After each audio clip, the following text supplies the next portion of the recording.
Good morning everyone. तो EVS का chapter number 4 clothes for us. तो इससे आज हम लोग क्वेश्चन आंसर्स को कंप्लीट करेंगे। ओके, क्वेश्चन आंसर्स है क्वेश्चन नंबर ई और ये आपके बुक में है page number 25, question number E. Answer the following questions. पहले हम ई को कंप्लीट करेंगे, फिर नेक्स्ट क्लास में हम लोग क्वेश्चन नंबर सी और डी को कंप्लीट करेंगे। तो देखो नंबर 1 पे क्या है, write names of 3 animals from which we get wool. तो ऐसे 3 एनिमल्स के नेम लिखने हैं जिनसे हमें वुल मिलते हैं।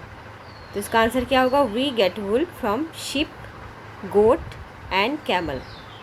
ओके, बहुत ही ईजी आंसर है, इसको आपको याद करके लिखना है। नंबर 2 पे है in which season do we wear silk clothes, why. तो यहाँ पे क्वेश्चन है हम सिल्क क्लोथ्स कौन सी सीज़न में पहनते हैं और क्यों पहनते हैं। ठीक है, वाई भी बोला है। तो क्या लिखना है आपको, we wear silk clothes in summer and winter. तो हम लोग सिल्क वाले कपड़े समर में भी पहनते हैं और विंटर में भी पहनते हैं।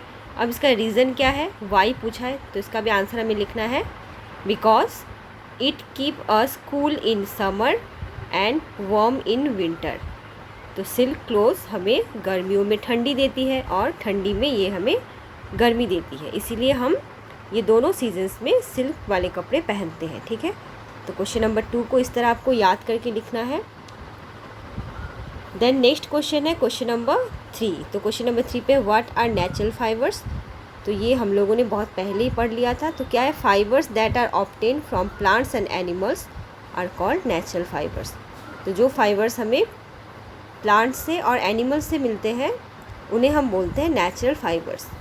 Number 4, right any 5 uses of clothes. तो हमें पता है क्लोथ्स का मेन यूज़ होता है कपड़ा बनाने के लिए, क्लोथ्स के लिए। तो इसके अलावा और कौन से कामों में क्लोथ्स का यूज़ होता है वो लिखना है।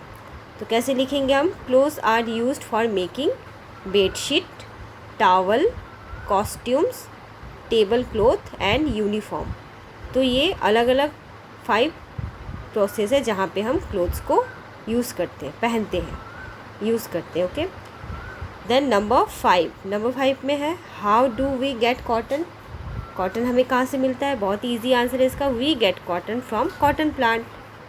ओके, और लास्ट क्वेश्चन है आपका, write the differences between natural fibres and artificial fibres. तो नेचुरल फाइबर्स और आर्टिफिशियल फाइबर्स में डिफरेंसेस क्या क्या है वो लिखना है। तो क्या लिखेंगे हम, we get natural fibres from plants and animals like cotton and silk.